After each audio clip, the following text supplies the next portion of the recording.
Now it's time for Toker Talk Radio, the voice of the marijuana nation. What are you people? On dope? Where you can toke. I inhale frequently. Or you can talk. I experimented with marijuana and didn't inhale. Or you can toke and talk. 10 federal criminal penalties for possession of up to 1 ounce of marijuana. While we talk about toke on Toker Talk Radio. So, by the way, when it comes to pot, if you're 40 years old, you live in a log cabin in Oregon, you got 12 giant pot plants in your backyard, have a ball. Live from beautiful Portland, Oregon at Rolla J Studios. Hey, this is great. Just like cannabis. Plus your calls live at 971-533-7111. They're walking on their pants with their cap on backwards, listening to Enema Man and Snoopy Poop Dog. What's to keep somebody from getting all potted up on weed and then getting behind the wheel? Gateway theory doesn't work. It's a reality. Holland, is it real? Don't tease me.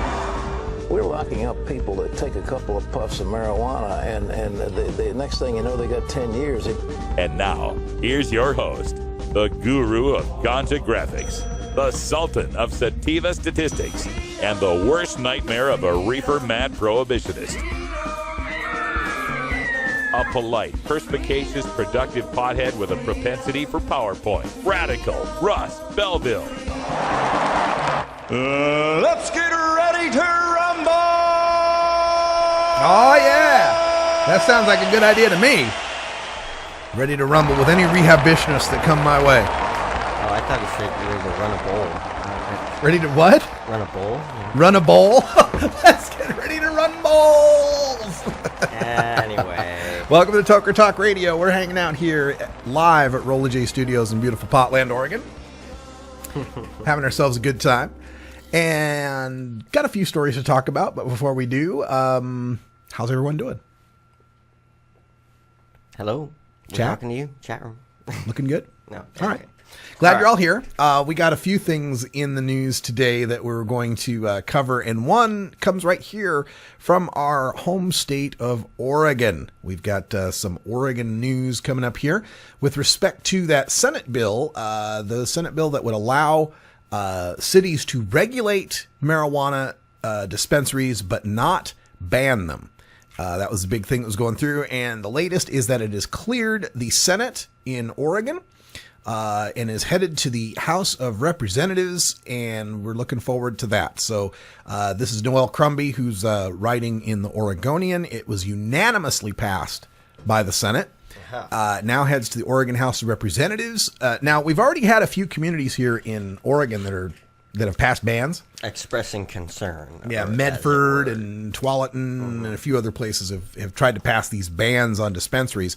But Oregon's passed a bill, passed a law that's already been signed into law that mandates dispensaries go into effect on March 3rd. And the Oregon Health Authority has the authority to be able to regulate them. The state does. In fact, our state Attorney General Council, or actually the Legislative Council, ruled on this. His opinion was that, according to the way the laws are written, localities can't ban. And this bill going through would pretty much codify that. It would say you can't ban, but you can regulate. You can zone reasonably. Now, one of the things that's kind of interesting about this is, of course, just north of us in Washington State, everyone's freaking out about the medical marijuana apocalypse, right? Medical marijuana is being decimated up there in Washington State. It's an interesting comparison, the politics of Oregon and the politics of Washington on this issue. Both states passed medical marijuana in 1998 by voter initiative. Both passed. In fact, Washington's, I think, passed with a greater majority. I think it was like 59% in Washington, 55% in Oregon, something like that. But they both took a very different route as far as how they were dealing with medical marijuana. In Oregon, it was set up, with strict condition list, mandatory patient registry, strict limits. And at first, it was just 7 plants, wasn't it? 3 and 4 or something like that? 7 plants, 1 ounce, something like that? I think it was even less than that. Yeah, I mean, it wasn't what we got now. Yeah. But Oregon medical marijuana started off strict, started off regulated, very fairly strictly regulated, and started off with no dispensaries whatsoever. Now, through the years, it grew and grew and grew. And activists in Oregon worked with legislators, built coalitions, created bills that got passed, made compromises even. For example, made the compromise that affirmative defense would go away if we could get a higher limit, which is a way of saying, because before our situation was you could have a few plants, but if your doctor, said that you were really, really sick, you could have more plants, you could have more. And then it was, affirmative defense. You had to go to court. You had to fight about it. And instead we said, hey, look, just give us a high limit, 24 plants, 24 ounces. That'll cover damn near everyone. Mm-hmm. And in exchange, we'll give up this affirmative defense thing that's such a gray line. It was a compromise. And at the time, a lot of medical marijuana people were against it, were very angry about it. Mm-hmm. But look how it worked out. Look how the ability to compromise, to work with legislators, and most importantly, as activists to come together and have a cohesive lobbying strategy. Look at what difference that has made now as Oregon is passing dispensary legislation, passing regulations for them, maintaining the ability to home grow, eliminating the possibility of any sort of local bans, and moving forward with the legislature proposing marijuana legalization and legalization with limits high enough that healthy people in Oregon would exceed the limits of sick people in Washington. Amazing how that works out when people work together, don't divide each other up, and are willing to make small compromises. Meanwhile, in Washington State, I was doing some research yesterday where I was saying, well, whatever happened? Did these guys support any bills to try to fix what was going up in Washington? To try to actually create dispensaries to end these loopholes of one patient at a time, I'm a caregiver, and other discrepancies in the law? No. In fact, I found in one of the bills, leading medical marijuana activists in Washington State were opposing a registry. Just a registry. Every other state that has medical marijuana, and it was going to be a voluntary registry at that. Every other state that has medical marijuana has a registry except California. Uh-huh. And they were terrified, I don't want to be on a list like some sex offender. Yeah. And now look what's happening. You're going to get a mandatory registry and get medical marijuana destroyed in the process. That's what you get for not fighting. This is a lesson for the rest of the country to band together, to be reasonable, and not let the extremists in the movement control where you're going. We'll be back. We'll be right back after these messages from our 420 friendly sponsors. Support these advertisers because their ad money goes straight to the Russ Belville Show.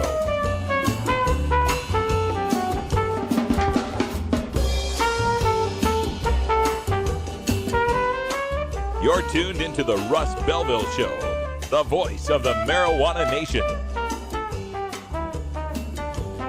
It's simply business.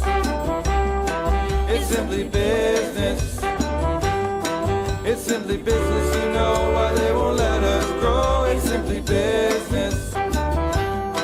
It's simply business, you know why they won't let us grow. It's simply business.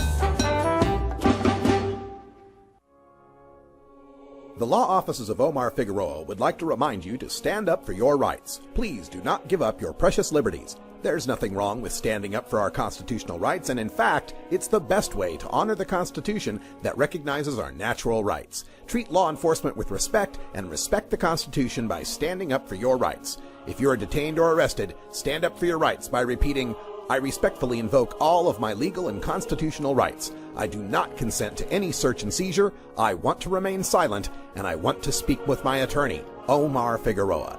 Omar Figueroa has more than a decade of experience in federal and California courts and graduated from Yale University, Stanford Law School, and Trial Lawyers College.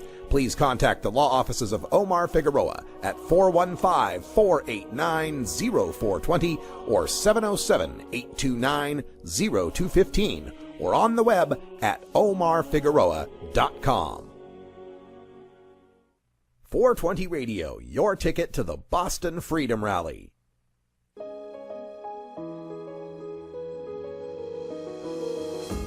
Cannabis Outreach Collective is an alternative health and wellness option located in Gladstone, Oregon, that serves patients in the Portland area and beyond. We are a full-service alternative health and wellness collective accommodating patients with natural, organic, holistic, and homeopathic remedies, nutritional guidance, advice, education, and medical cannabis, fully in accordance with Oregon OMMP law. You can find out more about Cannabis Outreach Collective on Facebook at COC503 or by emailing cannabisoutreachcollective503@gmail.com or by telephone at 503-853-1319. Check out our menu on Weed Maps and visit Cannabis Outreach Collective today. Okay, Moses came down from the mountain with a big fat sack.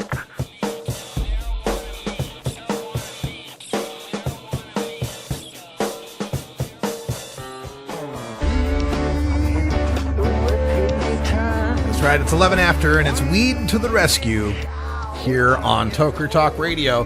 Hanging out with Brian the Red, and Left Wing Larry has made his way down into the studio. How you doing, Larry? I'm doing great. What's happening? Not too much. I just keep getting my mind blown every day. No doubt. Go switch real quick to our bud cam.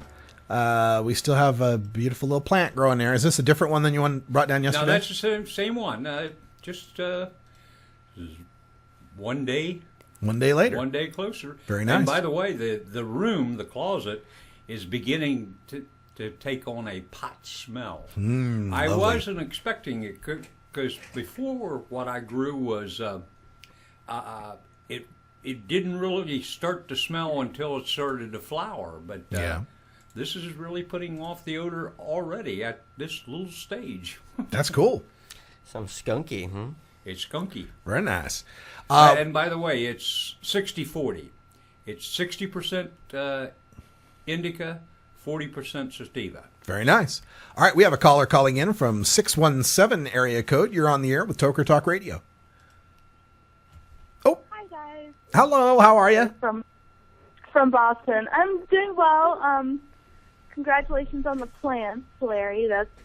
I don't have video, but I'm enjoying the audio descriptions of them, so that's great. Thank you. You guys will definitely enjoy that power nap, I'm thinking. I'm sure we will. Well, I'll be, kind of quick.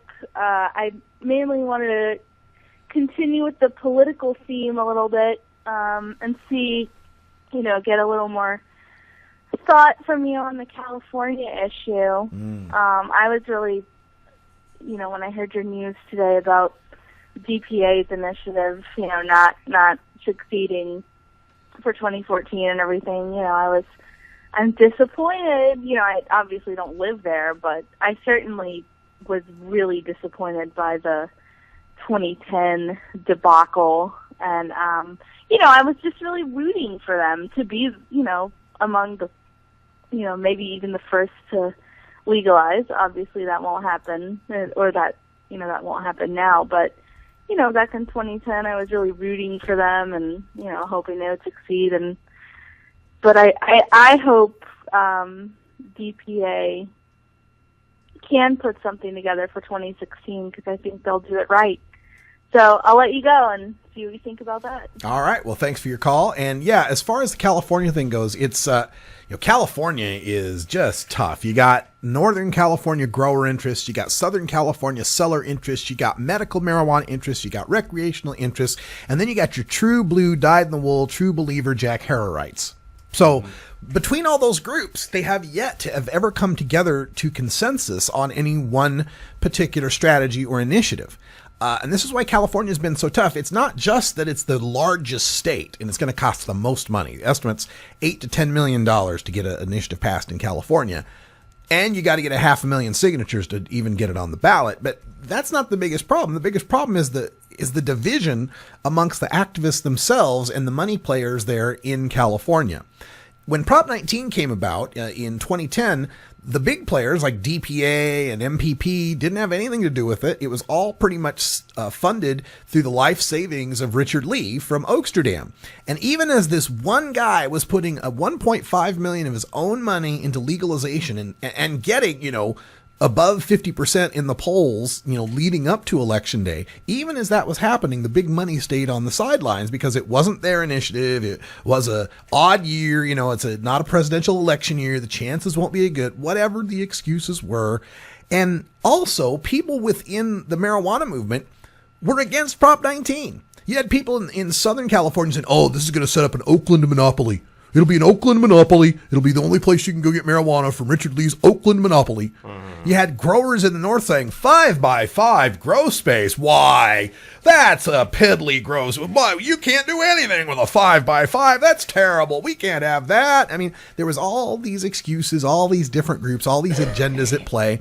And Prop 19 ends up losing. I mean, it did get some big money Facebook stuff, investors and stuff toward the last 2 weeks of the campaign when it was way too late to be able to do anything about it.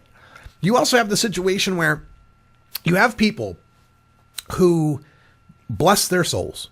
Bless their souls. They believe in marijuana. They love marijuana. They love everything about the plant. And they have a vision for what marijuana freedom really should be. Almost unlimited possession, almost unlimited cultivation, freeing all of the pot prisoners, minimal taxation, things that I think we would all agree would be a great destination to aim for, right? But those people want to put that initiative on the ballot right now, and they have no money behind them, and they think it can all be done through fairy dust and volunteer magic wishes. And it's just not going to happen. I'm speaking of the California Cannabis Hemp Initiative, the Jack Herer Initiative that keeps coming back year after year after year. Not to criticize the initiative itself. If I could pass an initiative, it's the one I'd pass. But I can't. I need to get people with millions of dollars, people with commas in their bank accounts, plural, to be able to get on board with this, and they won't get on board with it. And I need to have something that 50% plus one of the voters of California will vote for. And they're not going to vote for 99 plants and 12 pounds and $10 taxes and release all the pot prisoners. It's not going to happen. But rather than compromise and recognize realities, these people go true blue, true believer, head first, and continue to do what they do, sucking away volunteer effort and signature gathering time for something that's never going to get on the ballot. Then you get the DPA. Now, on the other side of this, you get the situation where DPA, which I think has always wanted to aim for 2016, sees these polls that come out at 55% in California and says, oh, well, let's dip our toe in the water here with our initiative. Let's dip our toe in the water, see what we can do. And they go and they do. They raised a ton of money for it, but they only raised enough money for signatures, not enough money for campaign. And so they back out now. Well, that means the other initiative, the California Regulate Control Tax Act, I think it is, those guys who've been fighting to get any recognition and any money of their own, they complain that the oxygen's sucked out of the room when DPA comes in, starts taking all the fundraising money for an initiative now that won't happen until 2016. They feel like they might have been able to go forward in 2014 had the money gone their way. But again, it's because we have 2 or 3 or 4 different initiatives that are always circulating. And people complaining, this group didn't get a chance to vet it, and this group didn't get a chance to look over it, and it was done in secret, and whatever machinations they come up with. Meanwhile, up here in Oregon, we're going to pass legalization in 2014. And up in Alaska, they're going to pass legalization in 2014. And California is just going to have to sit there with its continued quasi-legal gray area medical marijuana scene, where bans are in large swaths of the state, and cops still do raids, and bad things still happen to people. Prop 19 must be looking pretty good right about now. It's just a shame. I wish I could give you better information out of California, but looking forward to 2016, I do think 2016 will be the year for California. It'll be pretty inevitable, especially after watching $1 billion worth of sales in Colorado year after year after year. Did you see the headlines today? Yeah, $99 million in tax revenue, way over what their estimates were for tax revenue. When they see that for a few more years, and they don't see the roads littered with stone mayhem on the freeway, and they don't see the children falling apart, and the schools going into riots and all that kind of stuff. When the sky doesn't fall and all this money is being made in Colorado, Washington, Oregon, and Alaska, you can bet those legislators in Sacramento who are so desperate for money, so desperate for revenue, are going to be itching to put something on, maybe even on the ballot themselves. It's nice to think that anyway. Hey folks, it's 4:20 here in the Pacific time zone. That means it's time for, we got dabs. All right, I guess we're going to dab. I guess it's 7:10 here. We'll be right back. Have you ever met that funny reefer man? A reefer man. Have you ever met that funny reefer man? A reefer man. If he said he swam to China, he would sell you South Carolina. Then you know you're talking to that reefer man.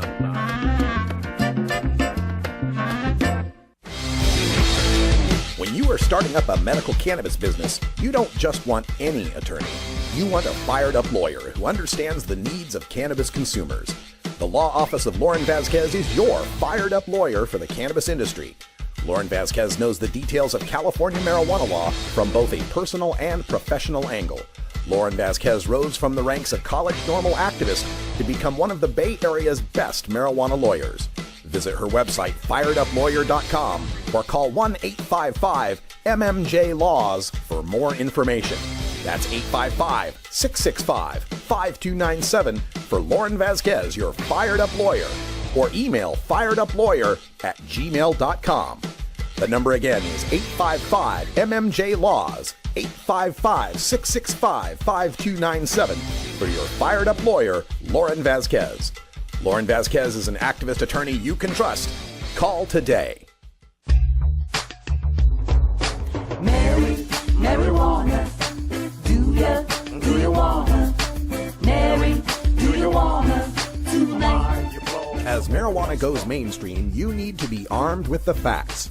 Nobody can teach you better than Dr. Mitch Earlywine, Ph.D.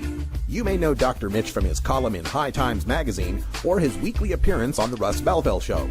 Dr. Mitch is also the author of some of the best books on marijuana science, culture, history, and health, including Understanding Marijuana, Parents' Guide to Marijuana, Pot Politics, and more. Visit Amazon.com and search for Mitch Earlywine, that's EARLEYWINE, and order your books today. You can also contact Dr. Mitch by email at 420research@gmail.com.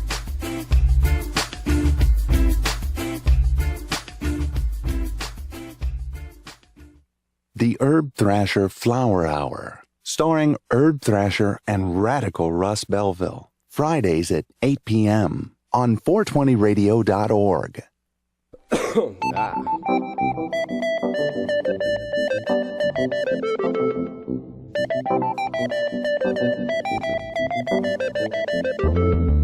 Hey, whether you ballin' or broke, wanna find the most hot, just follow the smoke. Everybody wanna fly, but nobody wanna know how that whole thing started. Whenever you were born, yeah, go back farther. Deep in the jungles of the Ganges River, 2000 BC, see Hindus and Sikhs, shitloads of weed. Very first plant cultivated for the fabric, and anytime they burned it, the people started dancing. Medicine man put the people in a trance, then they transported west, brought by brown farmers, shared with the Rastas, and said it's called ganja. Greeks and the Turks traded gold for dope, and soon Shakespeare smoked the shit and wrote dramas. Soldiers, Napoleon led rides, civilians of stashes of hash, took it back to France with him. Christopher Columbus, first drug smuggler. Slaves made to grow his shit, but smoked some of it to laugh at the master. Plotting his disaster, and everywhere the immigrant went, he had a drag that.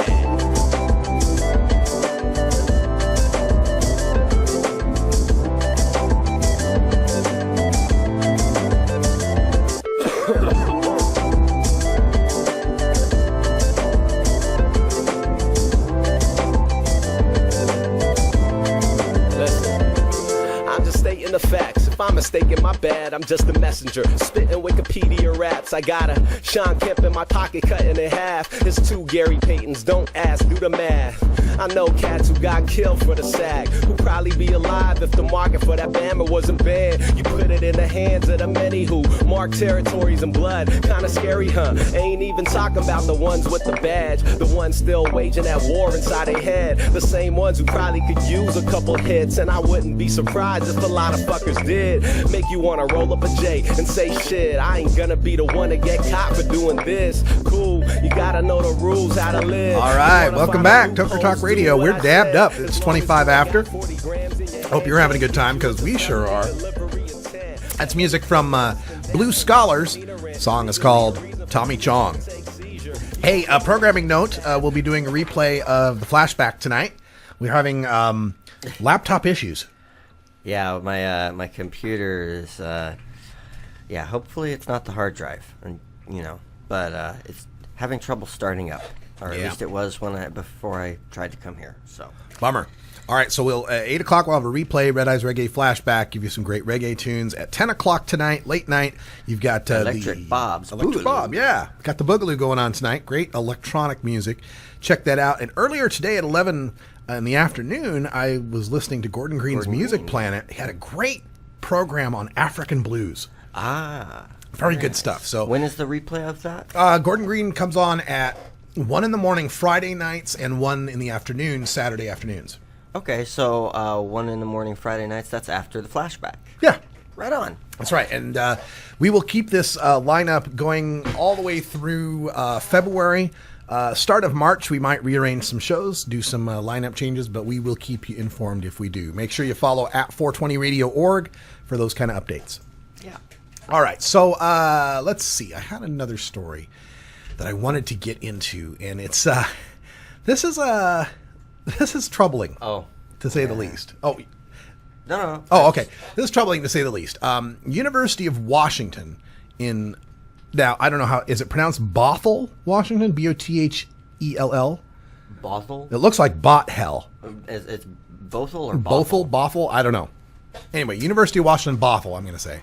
Maybe any Washington people in the chat room can tell me how that's pronounced. Bothell or I don't know. Well, it depends. I'd say it depends on how close to Idaho it is, and how close to Canada it is. How close to Canada and how close to Idaho depends on the pronunciation variation. So. All right. So let me just read you some highlights from this story. Administrators at University of Washington Bothell are taking disciplinary action against a disc jockey at U-Wave Radio, University of Washington, UW, right? U-Wave Radio, the student-run internet radio station. His offense? Campus security alleges he smelled like marijuana during a broadcast. Oh, no. Yeah. He smelled like marijuana. Yeah. Now, hold on, because I thought that smell wasn't probable cause anymore. I'll get to that. Oh, okay. School officials took the interim step of banning McMahon, his last name's McMahon, from the radio station between 6 p.m. and 8 a.m., pending the outcome of a conduct case. According to McMahon, he says, I was outside on City of Bothell property and looking in the window, and I saw security making a big fuss around the radio booth. Everything okay? He's still trying to get his dosage down for the dabs. Yeah. I haven't quite figured out what you're at there, man. Anyway, where was I? Oh, yes. I was I was outside on City of Bothell property and looking in the window. I saw security making a big fuss around the radio booth. He went inside to find campus security hovering around his backpack. According to McMahon, the UW Bothell security said they smelled pot and repeatedly accused him of smoking weed in the building, which he steadfastly denied. Finally, McMahon said he would answer no more questions. I said, I have a radio show to do, and I went and sat down. A few minutes later, campus security said I needed to leave and that if I didn't leave, they'd call police and have me arrested, says McMahon, who left the station at that point. Security never found any marijuana during the incident. After voters legalized cannabis, here's to your point. After voters legalized cannabis, UW administrators announced they would continue to arrest and punish for legal pot because the school accepts federal money. Okay. Now, UW Bothell spokeswoman Lisa Hall refused to comment on the event, citing federal privacy concerns. When asked what would happen if staff accused a student of smelling like pot, she refused to comment on hypothetical situations. McMahon was scheduled to meet with school administrators over the pot ban, but says Katie Horowitz, the university assistant director of residential life, walked out on that meeting when he asked to audio record it with his phone. For now, he is off the air and still hasn't received a date for any hearings related to his conduct case. So the guy, he's a DJ, he's banned from working at a student station because security people said he smelled like pot. Yeah. That's just total crap. You know, and this is why I keep saying, you know, and for people that go, this is real legalization or this isn't real legalization. Real legalization is when this can't happen. Okay? And at least at the state level, as far as state cops, city cops go, this kid would be fine. If he smelled like, you could walk right into the city police station, reeking of weed, and it would be no big deal.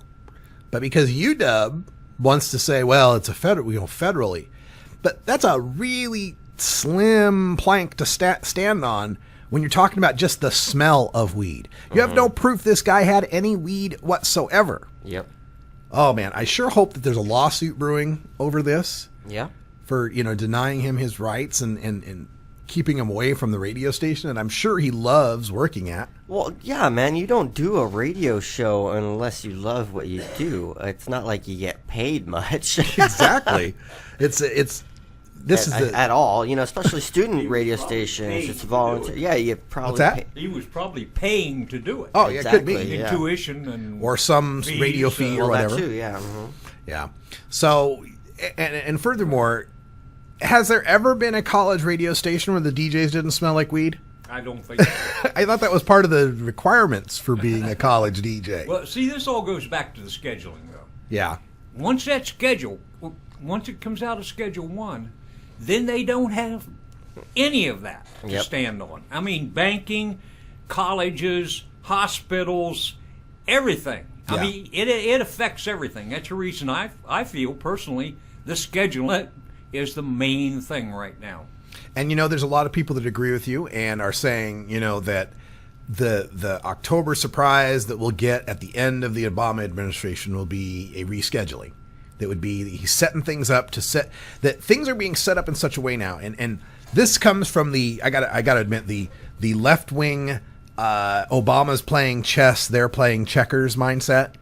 You know, and that idea is that what Obama's involved in is that he's such a good politician that he recognizes he can't overtly do X, Y, or Z. So he sets up situations that require X, Y, or Z to happen because of public pressure. Exactly. So in this case, it's like saying just his statement of, well, I don't think marijuana is any more harmful than alcohol. That wasn't like an off-the-cuff thing, I don't think. I don't think so. I think that kind of shit's planned, and it's strategic. Yep. And, you know, and then, of course, just yesterday, you got the USA Today changing their logo, you know, because to shine light. You know, it's never been in the media more.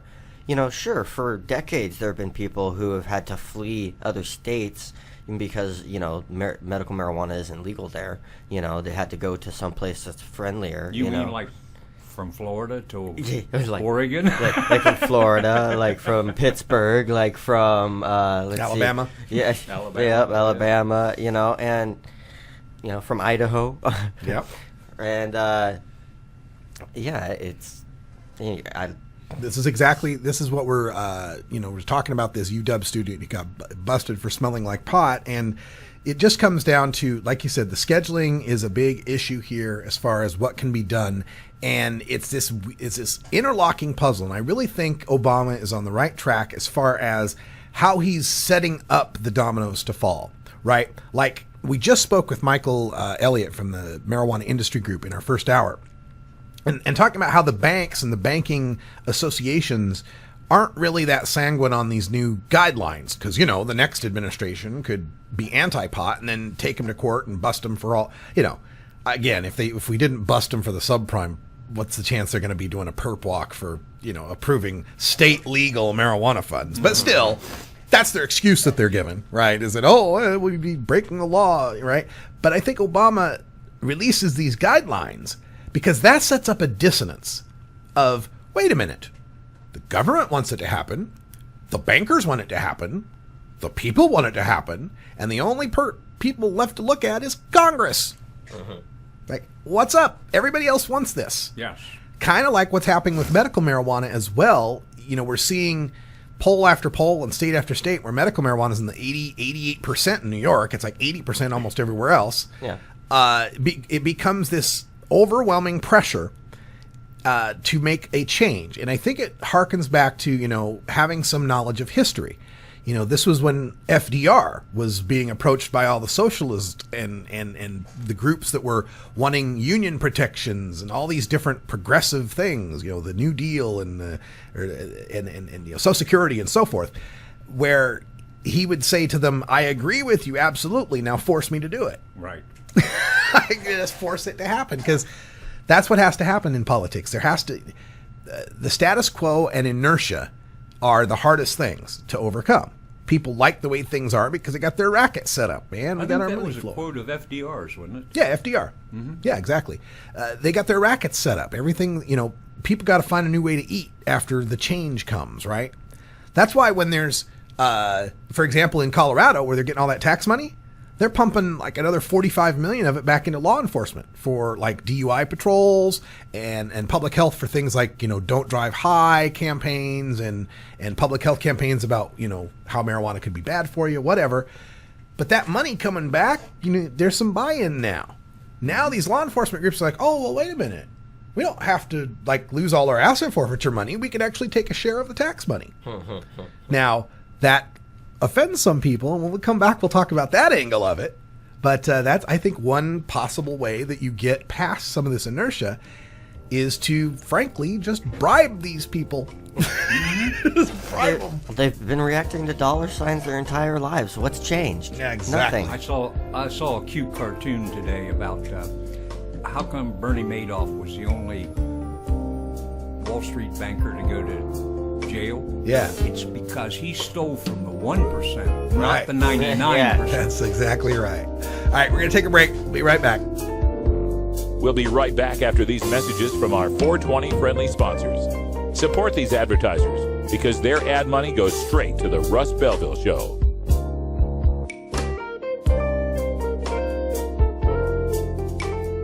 You're tuned into the Russ Belville Show, the voice of the marijuana nation.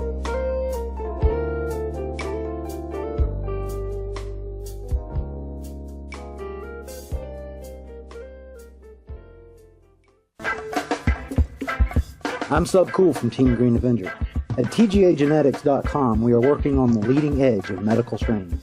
Our strains are rigorously tested for THC, CBD, THCV, and other critical cannabinoids. Know your grow. Check out our genetic diversity at TGAgenetics.com, the home of Jelly Bean, Jack the Ripper, Vortex, and other award-winning cannabis strains.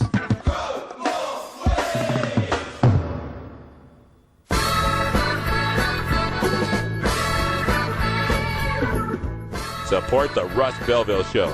Text the word Russ to 420-420 and connect with the National Cannabis Coalition. You can also send $10 to the Russ Belville Show right from your smartphone. That's Russ to 420-420.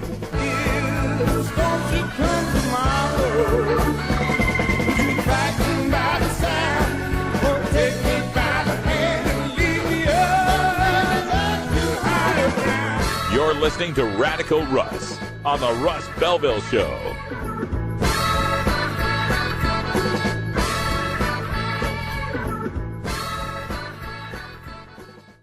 .420 Radio, freeing your mind 24 hours a day.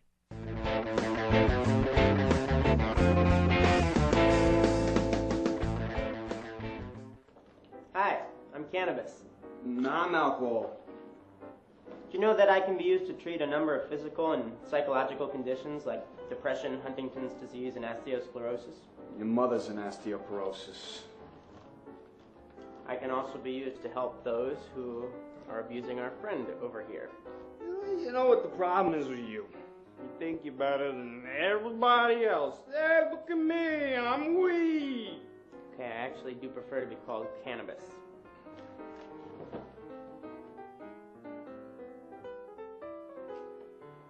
I'm illegal. I'm illegal. Because weed makes you stupid.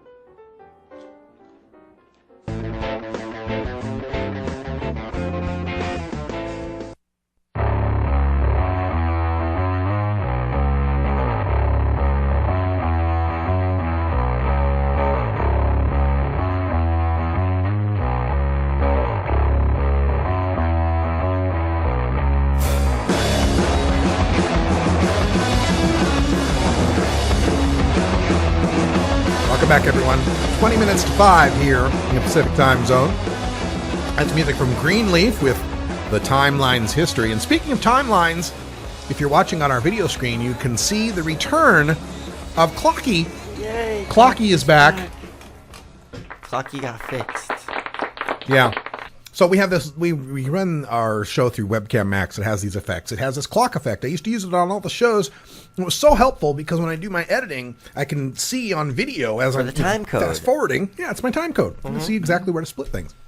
And then one day, after one of those Microsoft updates, it stopped working. Just came up as all 8s all the way across. I'm like, damn it, Clocky stopped working. So I had to take it off all the graphics, everything. And now, just after last couple days update, it's back. Well, I was doing my show a few weeks back, and I put it onto one of the effects that I normally had, which is that kind of grassy area with the dragonflies. Oh, yeah, the dragonfly thing. Yeah, that was broke, too. That was broke, too. But I clicked on that one because I like the green line effect that's on there and the little grass kind of moving back and forth, because that still worked. And I noticed the dragonflies were buzzing around me again, so I was like, oh, snap. Let's check Clocky. So Clocky is back, which is also good on the replay shows. You know, when you're watching replays, you can see, oh, they're not live. It's February 19th. Yes. What did you say the name of it was? Clocky? Clocky. It's a little blue kind of box. like Towley. Like Towley, but it's Clocky. That's right. Hey, boys, 1 o'clock. You want to know what time it is, boys? It's time to get high. It's 4:20. It's a smart clock instead of a smart towel. Yeah. Hey, boys, you know how to dab? Where's your torch? Torchy.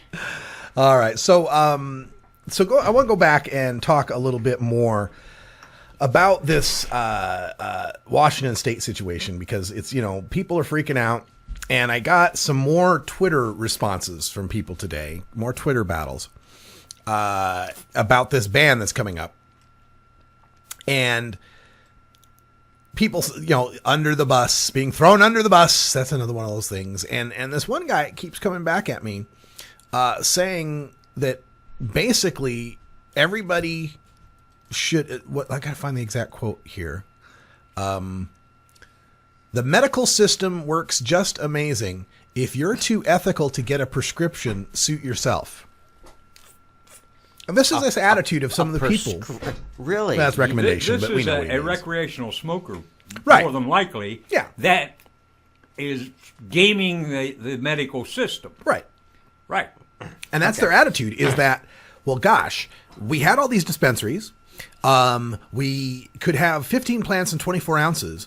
And so all you needed to do was go tell a fib to one of these doc in the box, naturopaths or whatever, pay $100, get yourself a card. Everything was fine. Shh, everybody's in on it, man. Shh, be cool, man. Let's be cool. We're all in on it. Just get your rep. Nudge, wink, wink is a recommendation. And so my response to him is, this is why legislators in the South, the Mid-Atlantic, and the Midwest call it medical with marijuana. The quotes, with the scare quotes, because they don't believe you when you're actually trying to get real medical.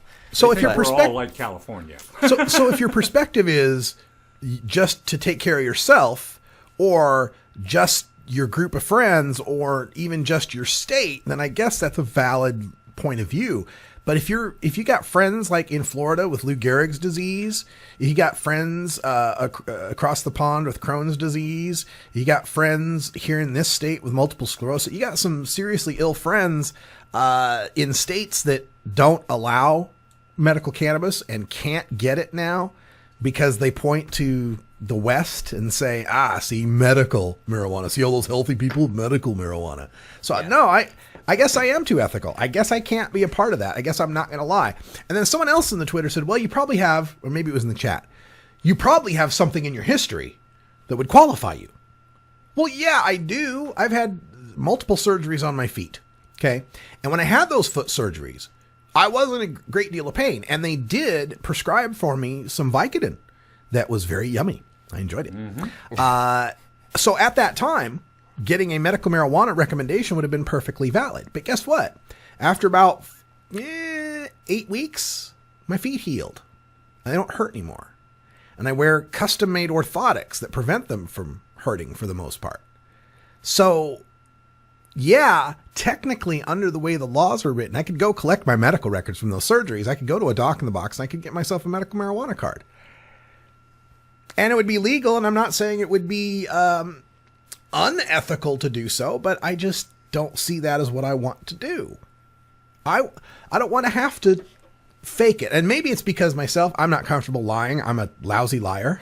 My face blushes and I have all these tells. I don't play poker because I can't. I don't have that skill. But, I guess it's for everyone to decide for themselves. I just couldn't do it. Yeah. Now, some would say I game the medical system in being a caregiver because, Why is that? I got a patient who's, Larry's got all the legitimate need for medical marijuana and then some. But I'm a caregiver, so I can't be busted for possessing it. And guess what? I smoke it all the time. So I am enjoying the protections of medical marijuana despite not having a condition. So who am I to point at someone in Washington State who lies to a doctor or someone in California that lies to a doctor? I'm not going to come down on you in a moral judgment other than to say that action leads to a consequence for people in the South and people in the Midwest. That's all. If you can live with that, I guess you can. Yeah, and you wind up with a law like New Jersey. Exactly. Or grow state. Or Illinois. That slows down, or reverses the movement in some cases. Yeah. And, another argument that I get has to do with people saying, we should just fight for decrim. We should just fight for decrim. Legalization sucks. Let's just fight for decrim. I'd rather pay just a ticket and a fine. But the problem with that is it leaves marijuana still illegal, so it's still contraband. So the detection of it is still reason for cops to fuck with you. I want to live in a world where cops can't fuck with me over pot. That's all. Right. Yeah, it's like I do nothing wrong except I'm involved with marijuana. And if that gives them a reason to fuck with me, I don't like that. Right. If in a decrim world, if cops detect that you have marijuana, they can shake you down, they can search you, they can put you off the side, whatever. Still ticket you. In the suspicion that you might have more than the decrimmed amount. But in a legal world, even if you got a pound on you, the smell of it doesn't matter. It doesn't give them any probable cause to be able to do anything about it. And furthermore, decrim completely ignores the market.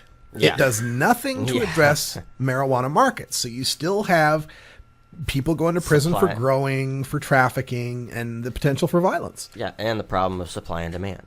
And the problem of supply and demand. And weed is much more expensive than I need it to be. That's one of the biggest things. The weed is too damn high. Price of weed is too damn high. That's right. It's going to drive it down. Now, this isn't to say that what's going on in Washington State is good. I think it really sucks. Yeah. It really does. But I think what I want to counsel people on is to properly place the blame. It's not the blame of regulating recreational that's the fault. It's the blame of failing to regulate medical. Medical's been such a Wild West thing for so long in Washington State, and a lot of the people involved in it liked it that way and fought to keep it that way. And so find the right place for the blame, and then let's just work on fixing the problems. Work to make recreational better. I don't hear a lot of these medical people oh my God, we're going down from 15 plants to 6 plants, are saying nothing about the people who are stuck at 0 plants. Yeah. How about get everybody the right to 6 plants? That'd be nice.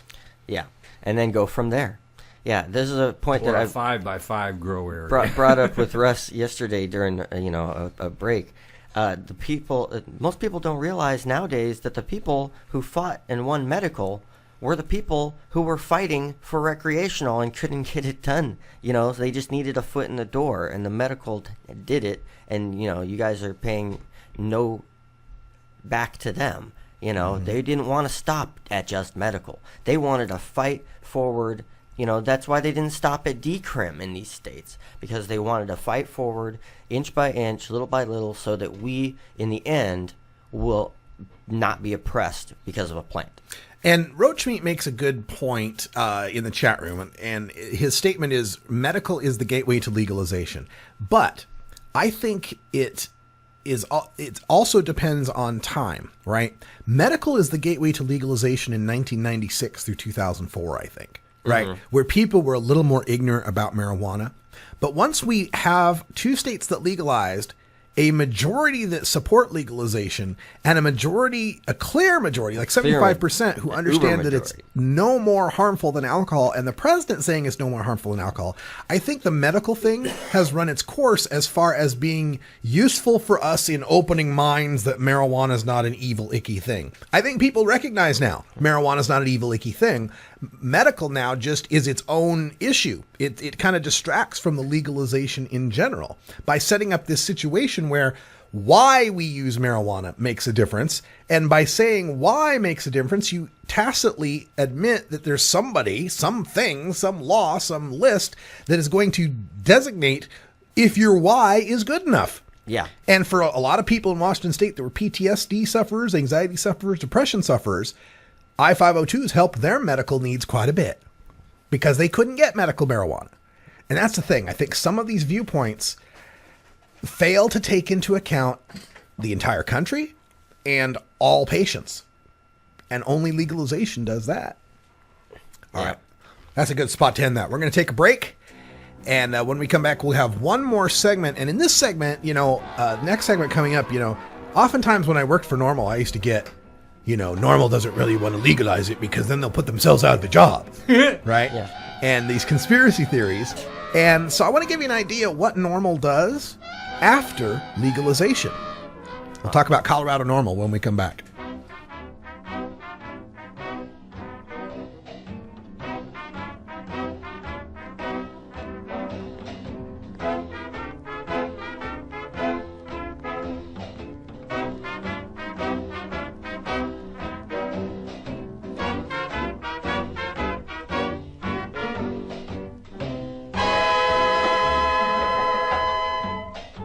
The Russ Belville Show is blogging and podcasting daily at radicalruss.com.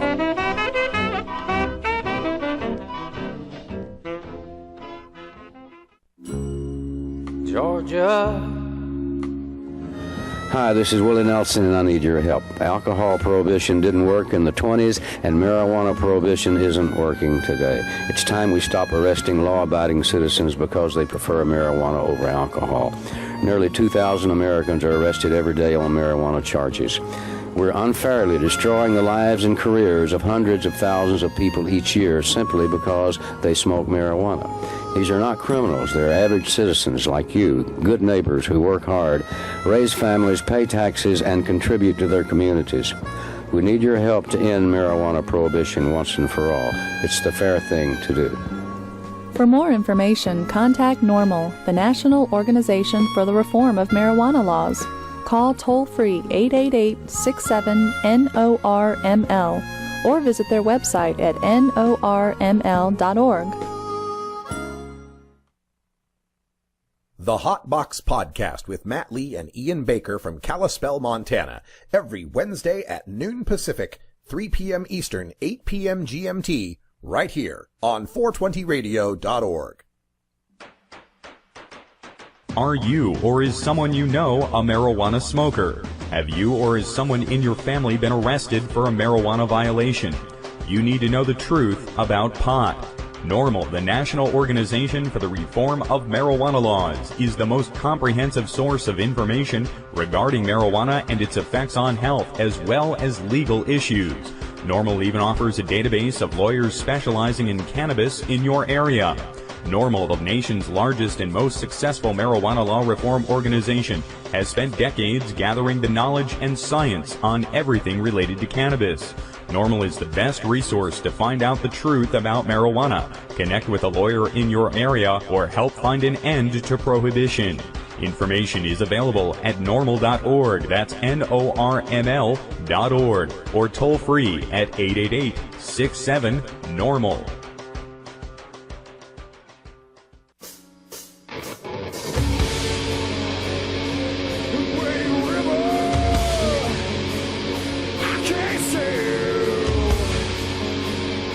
Oh, that's Down with Hail the Leaf. That's some rock and roll that you'll hear on the Herb Thrasher Flower Hour every Friday night at 8 p.m. Pacific Time. 2 hours of thrash, acoustic and electric. It'll be a lot of fun. Me and Herb Thrasher every Friday night, 8 p.m. Pacific Time. And hey, before I forget, want to thank Big Daddy Fank out there who sent us a new set of Herb Thrasher t-shirts in various sizes. This one's a small. You know how rare it is to get a small in this studio? Yeah, that's going to go to a girl. That's a girl shirt there. Yeah, that's going to go to a girl. Flower t-shirt. It looked like we have like 8 or 9 of them in various sizes. I got to catalog them, and I'll put them up for sale up on the 420 Radio shop. And you can buy one and help support our cause. And big thanks to Big Daddy for sending those our way. We really appreciate it. Okay, let's see. Coming back to our discussions here, I have one last story, actually, news story that I wanted to make sure we mentioned. And it was about what does NORML do after legalization, right? Well, here it is. In Colorado, the Colorado branch of NORML is developing drug testing guidelines for employees, whether they're patients or recreational users. And basically, their executive director, Rachel Gillette, says, our goal is threefold. We've got 3 goals. Number 1, give employers some guidance as far as recommending a drug testing policy they voluntarily adopt regarding how they should be treating employees using recreational and medical marijuana off the job. We think there's some confusion about that. Mm-hmm. All right, so 1, guidance to employers. 2, to draft a proposed local ordinance for local jurisdictions to possibly adopt that would give some guidance as to when drug testing is allowed. So, helping out governments. 3, educate the public and educate our state legislators because we think drug testing affects our overall economy in Colorado. And the bottom line is your best employee could be a cannabis consumer, and drug testing doesn't show any evidence of impairment on the job. It's a sort of arbitrary test that may indicate that an employee has consumed marijuana off the job legally at some point over the past 30 to 45 days, and we don't think an employee's job should be at risk for participating in legal activities off the job. Well, yeah, exactly. Exactly what NORML should be doing is helping these employers understand that drug testing doesn't do what they think it does. This drug testing was sold to, I feel bad for some of these employers sometimes because I imagine you're a guy that runs a furniture store or a fast food joint or whatever. You don't know chemistry and biochemistry and psychopharmacokinetics. You don't know this stuff. You just think, you guys say, oh, well, it's a drug test. Well, by God, I don't want people high around the fryers or the forklifts or whatever. And so you go with it, right? I understand how they get confused about this. But once they understand that, especially in Colorado and Washington, that all you're doing is losing good employees over what they do on the weekend or at night away from work. It's not affecting it in any way. And this is why I'm so excited about this. They're pointing to the city of Boulder and their drug testing ordinance that says you can't drug test an individual after they've been hired unless you have reason to believe that they were impaired at work, and there must be objective facts and circumstances in each case. Mm-hmm. This is an issue of privacy and an issue of a strong Colorado workforce and a strong Colorado economy. This is Rachel Gillette continued. If you take a rough estimate that about 15% of workers in Colorado may be cannabis consumers, then there's no reason we should be excluding 300,000 people from the job market, especially if they're legally consuming marijuana off the job. Now, here's where this is so freaking wonderful. Not only you got a normal chapter, besides the normal angle of it, that they're doing this drug testing thing. Once there's 2 or 3 years of these Colorado employers modifying their drug testing policies to not go after marijuana, and things just run along just fine, maybe even productivity increases, then all these other states and all these other places that are drug testing, even though marijuana is illegal, are forced to have to address why the hell are we spending all this money on drug testing?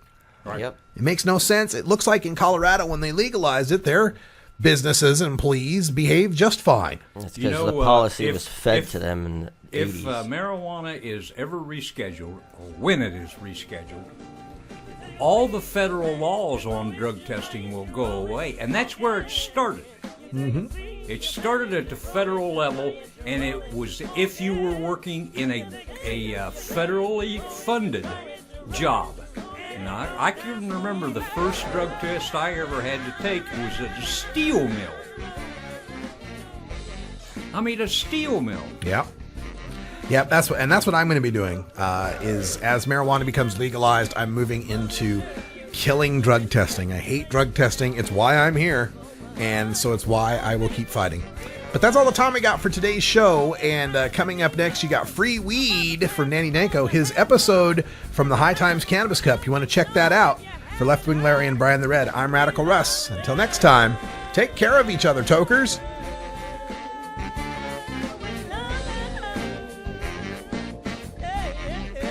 This is the Russ Belville Show. The Russ Belville Show is blogging and podcasting daily at radicalruss.com. You take a seed, you plant it, you grow it, you dry it, you roll it, you smoke it. You take a seed, you plant